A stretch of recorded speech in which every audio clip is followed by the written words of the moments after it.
Hello, my name is Dr. Olivia Cousins, and I'm the chapter regent for Increase Carpenter, NSDAR, Queens, New York. Today we have a very special presentation looking at women's suffrage and our rights. And joining us for this presentation is a woman whom we feel so privileged and honored to be able to have within our presence. Her name is Dr. Sally Roesch Wagner, and she is a woman of phenomenal ability. She holds a number of different degrees in education. She was awarded one of the first doctorates in this country for her work on women's studies. She is the founder of one of the first college-level women's studies programs in the United States, and she has been teaching women's studies courses for well over 47 years.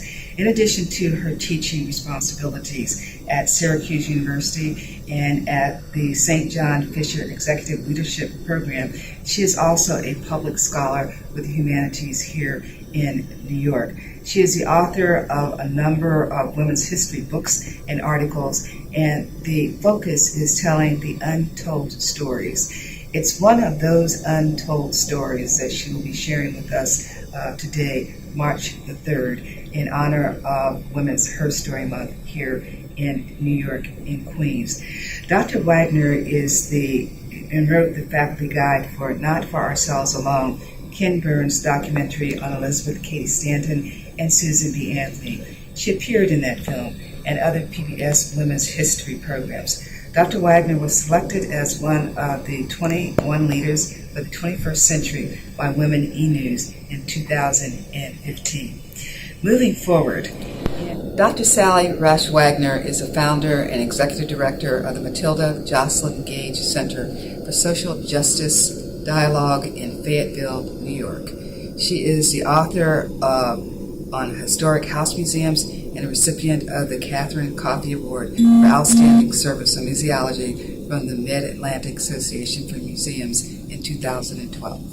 In 2017, Dr. Roesch Wagner began her journey serving on the New York Suffrage Centennial Commission. She comes to us today to talk about what life looked like for women as they moved towards the development of this thing known as the women's suffrage movement. She brings with her a lot of information that for many of us is surprising when we look at who was involved and what was their work, how well did they work together, what were some of the areas of difficulty that they encountered in working together, and how was it that even today they are now still able to maintain the ability to work together and to move us forward in women's rights. We know that there are some very special dates that are coming up, 2020, and as we move through that, there's also a very strong sense that we need to be able to tell the stories that include all of us within this women's movement. So we invite you to sit back, to relax, to be open in hearing some of the stories that many of us never imagined existed. So again, sit back and enjoy. And as a observation, one of the things that we can offer is that sometime around March next year, there will actually be an anthology that Dr. Wagner will be coming back to share with us that definitively talks about what the women's suffragette movement actually looked like. Well, I'm delighted to be here. My friend Olivia, my friend and colleague, asks me to do anything I'm there to do. But it's especially a treat to be here because this woman written out of history, Matilda Jocelyn Gage, that Olivia mentioned, I suppose you could say I'm the foremost scholar, the world's leading scholar of Matilda Jocelyn Gage. Or you could say there is something that is a little bit off about a woman who has stalked a dead woman for the majority of her life, which I have done to bring this woman into history. The story that I want to tell you today, Matilda Jocelyn Gage, actually, her grandfather fought in the Revolutionary War. I don't think she ever became a member, but two of her daughters did. And one of them, Maud Gage Vaughn, I'll tell you just a quick story. Her mother was horrified when Maud was going to drop out of Cornell to marry a young man who had absolutely no prospects. He was an itinerant actor, raised by a father who had made money in the oil fields in Pennsylvania and indulged this young boy. And so when he decided he wanted to become an actor, his father bought him a theater. Now, there was no way that this man was going to be able to support a family. Matilda was worried. And Maud was not only going to finish up at Cornell, which Matilda had been part of opening to women, but she was also going to go on to law school. And now she informs her mother she's going to drop out to marry an actor. And Matilda first goes just berserk. No daughter of mine will marry an itinerant actor. And Maud looks her mother in the eye and says, "Then, mother, we shall elope." And Matilda and Maud face off each other, and Matilda realizes, I trained my daughter to think for herself. I trained my daughter to be her own person. My daughter is doing exactly what I've trained her up to do. She bursts into laughter. Maud bursts into laughter. Matilda welcomes Frank into the family, but sure enough, he goes bankrupt 3 times until he listens to his mother-in-law, Matilda Jocelyn Gage, who tells him to write down those stories that he entertains his young boys with. And 2 years after Matilda Jocelyn Gage's death, L. Frank Baum published The Wonderful Wizard of Oz. His wife, Maud, becomes an active member of the DAR chapter in Los Angeles. And her sister, Helen Leslie, in Minnesota, joins the DAR. The third daughter, Julia, we've been trying to figure out why she didn't join the DAR, and we think it only was because she was probably so isolated on the prairies of North Dakota that there may not have been a chapter. So the other thing I want to tell you is that Matilda Jocelyn Gage's home, where it now is the only home open to the public in the country, where Frank Baum lived, who lived there in the summer of 1887. It was offered as a station on the Underground Railroad. Matilda Jocelyn Gage was given an honorary adoption into the Wolf Home of the Mohawk Nation. I'll talk about. She is equally important with Susan B. Anthony and Elizabeth Cady Stanton, names who are well known. She was in the triumvirate of the leadership, the 3 leaders of the National Women's Suffrage Association. The house was privately owned for years, and the Daughters of the American Revolution were the only organization that had the foresight to recognize the home. When I moved there in 1999 to save the house, it had become rental property and was probably going to face the wrecking ball. We've now turned it into a Center for Social Justice Dialogue. We've restored it. The house is now open.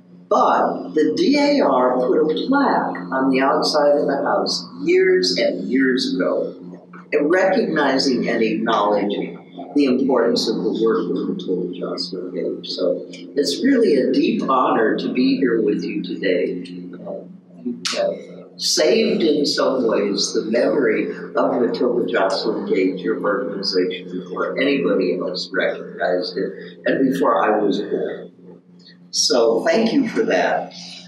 Well, now I'm going to give you a little bit of troubling news, okay? Let's begin with what is the story still that young people are learning in school about the suffrage movement. My students at Syracuse University tell me that they're getting pretty much the same story I got when I was in school, which was a while ago. And that is that the women's rights movement, the suffrage movement, was all about the vote. It was for the vote. Begins in 1848 with the Seneca Falls Convention and ends in 1920 when women were given the vote with the 19th Amendment, right? That's the story of the suffrage movement. Well, I'm here to tell you that that story is wrong in every single dimension. Now, let me start with the first thing. If we say the movement begins in 1848, that's when white women begin to talk about the vote.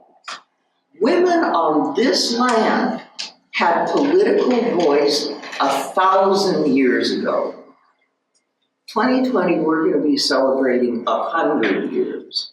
Look at the contrast there, 1,000 years ago. I'm going to talk specifically about the Haudenosaunee, the Iroquois Confederacy in the upstate New York area where I live. You may have studied about the Iroquois, the name that was imposed by the French. Haudenosaunee, people of the Longhouse, is their self-name. The women today continue to choose the chiefs that will represent the clan. The women have 3 rules by which they must make this decision about who they'll nominate. The chief cannot have committed a theft. He cannot have committed a murder. If he's a warrior in the past, he would have to step down. And the most important one of all, he cannot have abused a woman. And I'm going to be a little bit frank right now. My Haudenosaunee clan mother friends are constantly saying to me, why do you let those men in the White House do this work? Why don't you take them out? And I have no answer for them except that we don't have the power and strength over the men that occupy the White House, and we don't have the same rules they do have. These women were the ones who line goes through the mother. And so, when I tried to explain illegitimacy to a Haudenosaunee friend of mine, she said, there's no such thing. How can a child be illegal? Everybody knows who their mother is. And so that difference, the lineage through the mother, every child knows who they are. And they know who they are because they know who their mother is, their mother's mother, their mother's mother. I tried to trace back my female lineage. Can't do it. You come up against Mrs. Man, and you end up tracing the patrilineal lineage, which is the tradition that we have.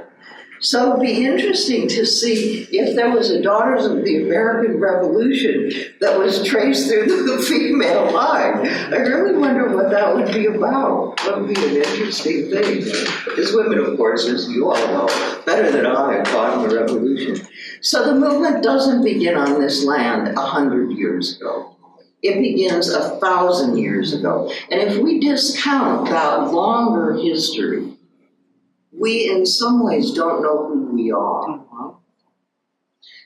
Now, if we say, but the movement for women's rights began 100 years ago, outside of Native nations, we're still wrong. The first organizing was done in female anti-slavery societies, and the very first female anti-slavery society was African American women organizing in Boston. Very first one in the country. That's where women learn their organizational skills that they then bring to the women's rights movement. But they're raising issues of women's rights as they're working to end enslavement. One of the issues they're raising is the institutionalized rape of enslaved women. An institutionalized rape, you understand what I mean by this, that women who were enslaved were the subject of sexual violation by the slave owners. It was just absolutely institutionalized. It was never a crime. It was never considered anything that needed to be legislated against. It was the right of slave ownership to rape your female slaves. Now, I speak about that today in 2018, and there's a little bit of discomfort, about that. Imagine women raising this in the 1830s. African American and white women raising this issue publicly at a time when we think, oh, those nice ladies would never say anything like that. Well, maybe we're the nice ladies today who have trouble speaking the truth of that. They weren't. They did go through really looking at the racism of these anti-slavery movements. When they came together to have their first national meeting in 1837, they decided, will we work together, African American and white women? And the answer was an overwhelming, absolutely yes. So they dealt with this issue before we get a decade later to 1848. And in fact, Frederick Douglass's paper, The North Star, when the Seneca Falls Convention happens, a couple months before that convention in July of 1848, the North Star has an editorial or a book review, I think it is, where the reviewer, who I assume is Douglass, says, you know, this issue of women's rights is so old hat that everybody is probably bored by it, bored by now about it. But here is one book that you really should take a look at, even if you are pretty tired of it. So by 1848, women had been petitioning the New York legislature from 1837 for women's rights. It is the culmination of a tremendous amount of activity. They've gone to the constitutional conventions asking for Negro suffrage and women's suffrage. They are old hat. By the time they meet in 1848, they know what they're doing. Lucretia Mott, right before she comes to Waterloo to meet with, they meet and plan this convention, you know where she's spending the time? She's a month at Cattaraugus, the Seneca Nation, where she watches the women and actually takes part in the decision-making process they're going through about whether they'll continue their traditional form of government or whether they'll adopt a U.S. style. One.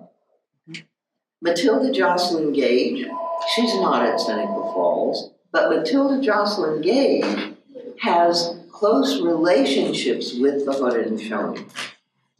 Susan B. Anthony, we don't know. I've really tried to trace that down and can't. But Elizabeth Cady Stanton's nearest neighbor in Seneca Falls is a white man who had a trading post previously at the Onondaga Nation. He speaks native Onondaga language fluently. And the newspapers say that when his Onondaga relatives, because he's been given an honorary adoption into one of the clans, when his Onondaga relatives come to visit him in Seneca Falls, they stay with him. This is Stanton's nearest neighbor. Now, is she likely to have been there when there were Onondagas there? Well, maybe. But we do know that when she's at her cousin Garrett Smith's house, her husband writes in his biography, in his autobiography, when we visited cousin Garrett, there were always fugitive slaves, Indians, and radical reformers of every ilk at the same time there. So she is seeing the Oneida, who are close friends, and her cousin, Peter Skenendore Smith, is named for a close family friend, Chief Skenendore. He's named for an Indian chief. This is not a princess winter, spring, summer, fall name. This is an authentic friend. It's like somebody names their child Sally after you. They named this child after the native friend of the family. Now, once you put these two groups together, here are the leaders of the women's rights movement, and they have close ties with women who have political voice, with women who have rights to their children, when in New York State, a husband could will away an unborn child. On his deathbed, the mother gives birth to that child, and when it's able to be weaned, the child is ripped from the mother's arms and given to its rightful owner. One woman said, Lily Devereaux Blake, I think, who was president of the New York City chapter of the women's rights movement, she said, a woman of New York has no more rights to her child than a slave mother in Georgia. So here are women who have no rights to their children. Their property, women have no right to their property. Women, once they married, every single thing you owned, including the clothes on your back, the pot you cooked food in, the plate you served it on, the food, the house that you served it in, every single thing, even if you inherited it and brought it into the marriage. Once you married, it becomes your husband. You're outraged. You would be a suffragist in there fighting right alongside these women. I'm glad I live now. And we still have work to do, don't we? What is it now? Wow, big celebration. 84 cents we're making on the dollar that men make. Oh, we're getting progress. And, given that we don't have equal rights protected in the Constitution, which they were fighting for in 1869. 1869. We still don't have it. The first Equal Rights Amendment was introduced, do you know what year? 1924. 4 years after women got the vote, the Equal Rights Amendment was introduced. You know what? We still don't have it. All you do the math. How many years have we been fighting for equal rights in the United States of America? To be protected at the federal level. As long as I've been around. There you go. How many years is that? 2018 minus 1924? Who can do it in their head?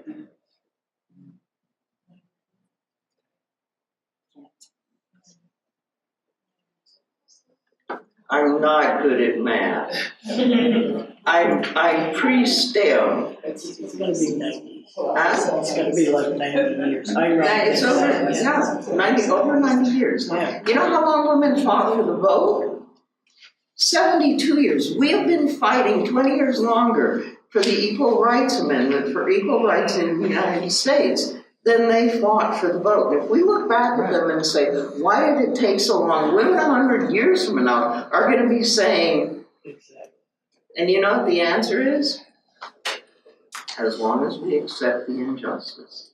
I think you also know that the United States of America is the only country, the only industrialized nation, the only member of the United Nations that has failed to ratify the Declaration of Rights of Women internationally.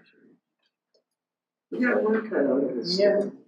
I want to go back to how some of this stuff started, but imagine that you are Elizabeth Cady Stanton, Lucretia Mott, Matilda Jocelyn Gage, any of these women leaders, and you know women who have rights that you can't even dream of, who choose the chiefs, who the chiefs have to listen to. Women are gathered in 1888 at the International Council of Women. And they listen to Alice Fletcher, who is an early ethnographer, say, she's talking about the conditions of Native women. And she says, I have to tell you a story. This is really embarrassing to me. I was sitting with a group of women, and she identifies them as Omaha, the Omaha Nation. And she says, I was sitting with this group of women, and my hostess gave away a horse to somebody else. And I turned to her, and without thinking, I said, did you chat with your husband? She said, the merriment with which my statement was met You know, you can imagine these Native women who look at this white woman like, what planet are you from? Why would you ask your husband? Mm-hmm. But she said, for a minute, I forgot that I was with Indian. For a minute, I forgot, and the reality of my white nation set in. So imagine that you know these women who have rights that you can't even dream about. They give you the dream. Because if you're told, and you were told in the 19th century, that it was your God-ordained position because under, you know, actually it goes all the way, the suffragists said, from Genesis to St. Paul, women are to be under the authority of men. So if you become an independent person, if you vote, if you have your own property, if you have your own voice, if you have a right to your body and your children, that's going to upset God's divine plan. And besides that, it's biologically unnatural because we are clinging vines to the mighty oak trees of the men. So if you see women who live a different life, it becomes possible, doesn't it? That was the vision. The organizational skills come from African American and white women in the female anti-slavery societies. The vision of what life can be like comes from Native women. 1848 is a big, fat, fake news lie. And we need to, by the time we get to 2020, be ready to acknowledge the female anti-slavery societies, be ready to acknowledge the African American leadership that leads to the women's rights movement and the Native women who give the vision. Mm-hmm. You on board? Definitely. Yes! Okay. JR, let's go. Okay, then we come to women finally get the vote in 1920 in the United States, right? Yeah, that's true in the United States, but women voted in the colonies, and I'm going to give you a couple of examples. These are from this book that I'm working on for Penguin Classics, and this is really exciting to me to be here with you today and then at the luncheon, because I'm sharing with you information that has not gotten out yet. My book will be out next year, a year from now. March of 2019, and I'm scrambling to finish the manuscript, 2 chapters left. So you're getting all but the last 2 chapters today, okay? And this is the first time I've had a chance to actually share some of the most recent writing. You're getting stuff as fresh as last weekend. So this is exciting to me. Women in New Netherlands, later New York, Lady Deborah Moody in 1644 to 5, she was the sole voter elected for magistrates for years. She was the sole voter. The other men were disenfranchised, or the men were disenfranchised in this district. Property qualifications, huh? And if women had sufficient property, they voted. Women had full suffrage in Massachusetts from 1691 to 1780. A group of disgruntled property holder women in New York in 1733 wrote in the New York Journal, "We are housekeepers, pay our taxes, carry on trade, and most of us are she merchants, and as we in some measure contribute to the support of government, we ought to be entitled to some of the sweets of it." They're angry when they're not allowed to vote, and they're saying, look, we're paying taxes, we should be able to vote. So, the idea of no taxation without representation. Before the Revolution, Hannah Lee Corbin of Virginia wrote to her brother, General Richard Henry Lee, protesting against the taxation of women unless they were allowed to vote. James Otis, some of these names are recognizable to you. Well, James Otis wrote, quote, "To tax a man's property without his consent is in effect disenfranchising him of every civil right. Is not such injustice as grievous to woman as man? Principles of justice to have any value or significance must be universal in their application to all humanity." So before the revolution, no taxation without representation was being applied to women as well as men. Now, you know the famous quote of Abigail Adams, "Unless particular care and attention is paid to the ladies, we are determined to foment a rebellion." You know what she's referring to? Blackstone, who was a jurist in England, had just codified common law. And under Blackstone's code, women were considered dead in the law once they married. "The two shall become one, and the one is the man," translates into law and is codified by Blackstone as, when you marry, you cease to exist legally. Abigail Adams is saying to John, you're throwing off English control. Don't pick up that new repressive code that Blackstone has just introduced into England. Well, the bad news is, he didn't listen, and neither did the rest of them. And after the revolution, when women had voted, when women had owned property, when women had a number of different occupations, those occupations were by state constitutions or state laws taken away from the women. The revolution, every state in their constitution made it illegal for women to vote. Massachusetts was the last one in 07, and it was when African American men and women all voted. The right was taken away from them because African Americans and women threw the vote. They determined the outcome of a vote, and white men took the right away from them.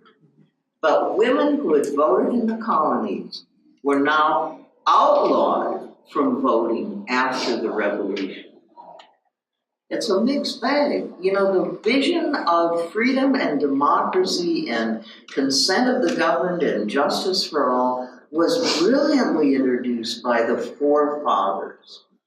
The foremothers said, you gotta pay attention to us, but the forefathers didn't. And so it becomes illegal after the revolution for women to carry on the exercise of the vote that they did before the revolution. When the women then begin to organize to demand the right to vote, you know what they're saying? We're not asking for a new right. We're asking for the restitution of a right that our foremothers had. They knew more than we know today. How many of you knew that women voted in the colonies before the revolution? Well, you're smarter than I am. I didn't know that until I started really studying this, because I never learned it in school. I never learned it all the way through a doctoral program. Never learned it. We've got to stop miseducating our girls and our boys. We need to tell the truth of history, even if it's not very pleasant. Well, I'm going to tell you a couple of fun stories, okay? But I have to be honest with you. When I was listening to you, you know, with the pledge that you had, I was sitting there thinking, I'm not sure that any of these suffragists could have been able to recite those words because they refused to pay their taxes. They carried on a campaign of nonviolent civil disobedience to get the vote. This was the radical wing of the organization, the National Women's Suffrage Association. the Stanton, Anthony, Gage, and Purvis family, African American family, were part of the National Women's Suffrage Association. There were African American members of this organization, but it was primarily white. And the women refused to pay their taxes. They had their property confiscated.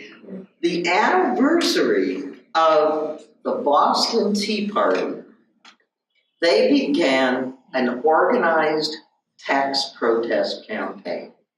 And I want to read you from one of my earlier books. People said, well, you can't let women vote because who's going to take care of the babies while they're out voting? And so somebody, and I think it was Lily Devereux Blake, the president of the New York chapter of the Women's Suffrage Association, wrote this little poem, this little ditty. Said Jack to Bill, some anxious thoughts still through my mind will float of this reform. Who'll take the babe when woman goes to vote? Said Bill to Jack, the answer's plain as stary parallaxes. The one who held her baby when she went to pay her taxes. They also broke the law. You know how they did? They voted, or they attempted to vote, or they sued the registrars who refused to let them register to vote. These were not well-behaved women. You know the adage, well-behaved women seldom make history? They were making history until you know they were not well-behaved. Susan B. Anthony, this is the one we learn about in school, right? When we learn about the great women's story of history, all by herself, she goes to the polls and voted and is arrested, and it's a wonderful story. She does it in 1872. Women have been doing this since 1868, 4 years before her, and hundreds of women around the country, including New York City, New York State. Women are pushing the envelope. No taxation without representation. We have the right to vote, they said. Is this a government based on the consent of the governed? Well, how is consent given? Through the ballot. So either this is an oligarchy of sex, because by 1870, every man, except Indians who had their own, who still do, are separate, independent nations. Huh? So every man was able to vote and no woman was. It said either this is an oligarchy of sex and men are ruling women, or this is a republic based on the consent of the governed and women have the right to vote. So we're not the lawbreakers. The federal government is the lawbreaker because it's refusing to protect us in our right to the ballot. Does this make logical sense? Is there a flaw in this reasoning?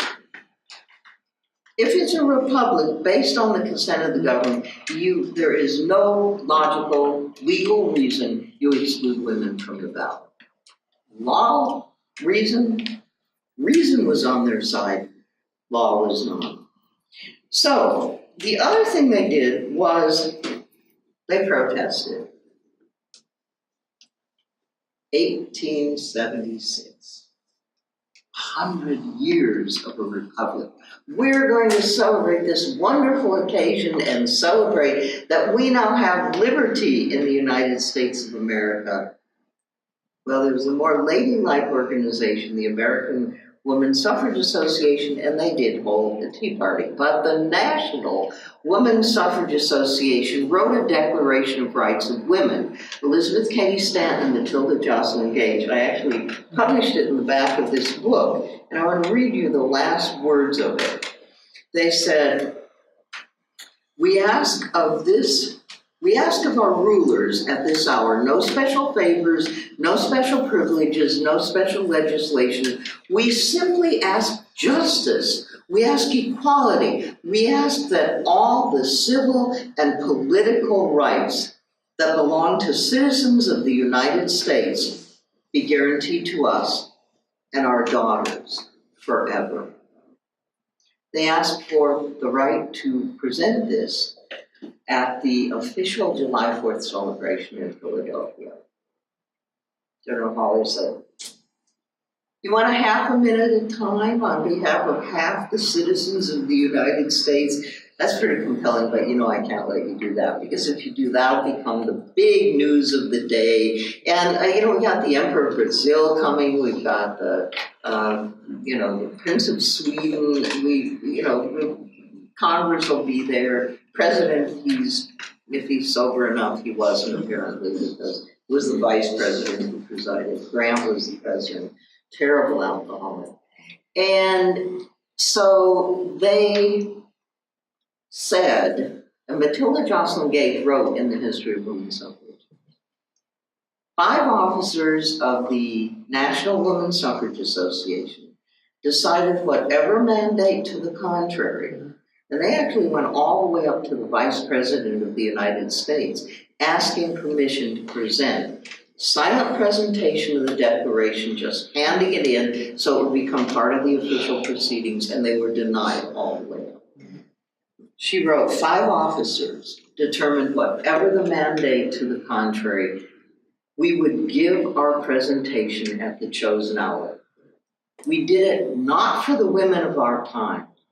We did it for the daughters of 1976, so they would know that their mothers of 1876 had impeached the government for its treatment of women. They did it for us. And of course, you know this story. You were tested over it, from 4th grade on when you learned about women's rights. You've heard this story. How many of you have never heard this story? That they impeached the government for its treatment of women, and they did it for us. Is that a story our girls should learn? Is that a story that should be in our history books? 1886, what goes on? What goes up in New York Harbor? The Statue of Liberty. You know what they said?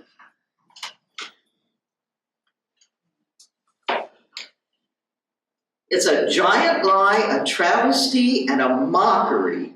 It is the greatest sarcasm of the 19th century to represent liberty as a woman, while not one single woman throughout the length and breadth of the land is as yet in possession of political liberty. They rented a steamboat. They joined the aquatic parade that was the grand celebration. And by mistake, they were put at the front of the parade in between 2 battleships, which they said was pretty appropriate. Huge banners flying, votes for women. They did it for us. So I want to just, I think, tell you the hardest story for me. And I'm going to do it very quick now, but if you're coming to the luncheon, I'm going to bring information that has never been brought together before about this. Here's the trailer for it, okay? There were 2 organizations, as I mentioned earlier. One of them was working for the vote state by state, the American, the more conservative group. The other was pushing for a federal amendment to the Constitution, okay? 1890, they come together. State by state was really problematic in the 1870s because what was going on in the southern states during that time? Radical Reconstruction was beginning to end. The 14th Amendment basically said, if you don't let African American men vote, we're going to cut back your representation. And then The 15th Amendment gave African American men the vote. But what was happening was that the feds were not enforcing this. They were starting not to enforce it. So the argument is, states can determine who can vote, huh? States' rights. Well, look at it. If you say states give women the right to vote, you're also implicitly saying states, you can take away the right to vote, huh? And there's a whole battle going on in the country during this time about, is the elective franchise determined by states or is it determined by the feds? National American Women's Suffrage Association said the feds. It has to be a federal protected amendment. Otherwise, states can put it out, they can take it away like they're doing now from African Americans in the South. 1890, through some really dirty maneuvering, which will be exposed in my book. Too much to explain right now, but don't trust me. Wait till you hear the book and then decide for yourself if it was dirty. I think it was dirty. Maneuvering brings the two groups together, but it brings them together with the power of the states' rights group. And guess what the states' rights group does? As they take control now of the entire suffrage organization in 1890, they drop all these other issues that they've been working on. Custody of children, property rights, age of consent. You know, in age of consent laws, in some cases, were as young as 6 or 8 years old for girls. You rape a 6-year-old and you say she consented to it. Huh? And that's your defense, because she's old enough to give her consent. So pushing for a higher age of consent was a critical part of body right for women during this time. They were raising all these issues that we never learned about in our sanitized story of the suffrage movement, which we have to get rid of by 2020. I sometimes have trouble figuring out which century I'm living in, sorry. 2020. So guess what this organization does? It practices states' rights. It says to the state organizations, you want to discriminate against African American women? Yeah, you can. You can segregate your organizations and still be members of the national organization. They say, yeah, you can argue in the southern states for the vote for white women only, and you can still be good card-carrying delegates to the National American Women's Suffrage Association. They say you can argue for educated suffrage. Think about it. Educated suffrage. You know what argument they make? Give women the right to vote, and it's a way to maintain white native-born supremacy. Because white native-born women outnumber Negroes and outnumber immigrants combined. And if you give women the right to vote, you're going to strengthen white native-born supremacy. We have to acknowledge that legacy. We got the right to vote, but at what cost?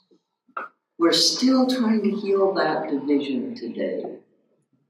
It was not, as many historians say, expediency. It was racism.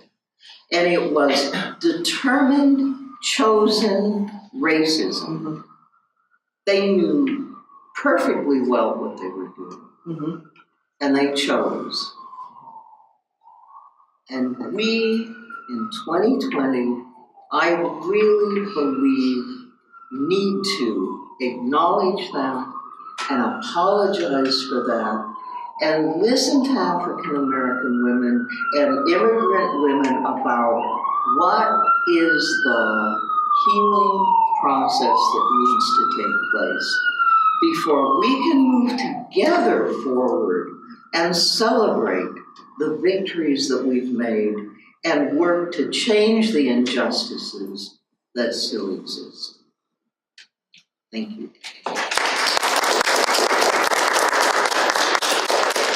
Time, I know I took quite a bit of time. Do we have time for comments or questions? Is there anyone who wants to? Yes. I came in a little late. What is the name of your book that's coming out? It actually, I don't have a name for it yet, but it's a suffrage anthology that's coming out through Penguin Classics in March of 2019. I do have some of my other books.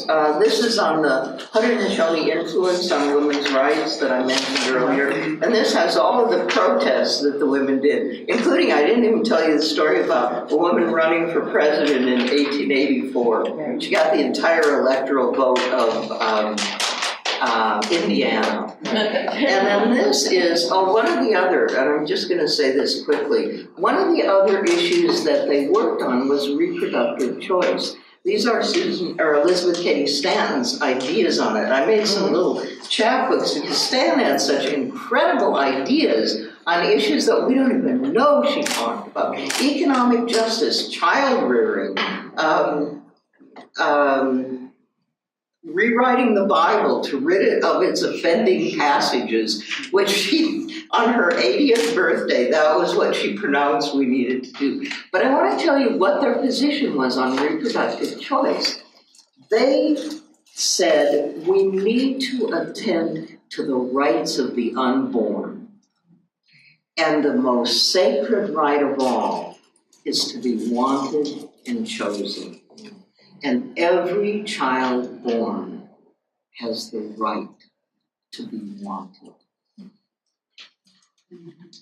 We lost that direction. But think about that as a possibility. Is that something that could bring us together in ways that the polarization has split us? I don't know. It's a thought. Yes? Are your books available on iBooks?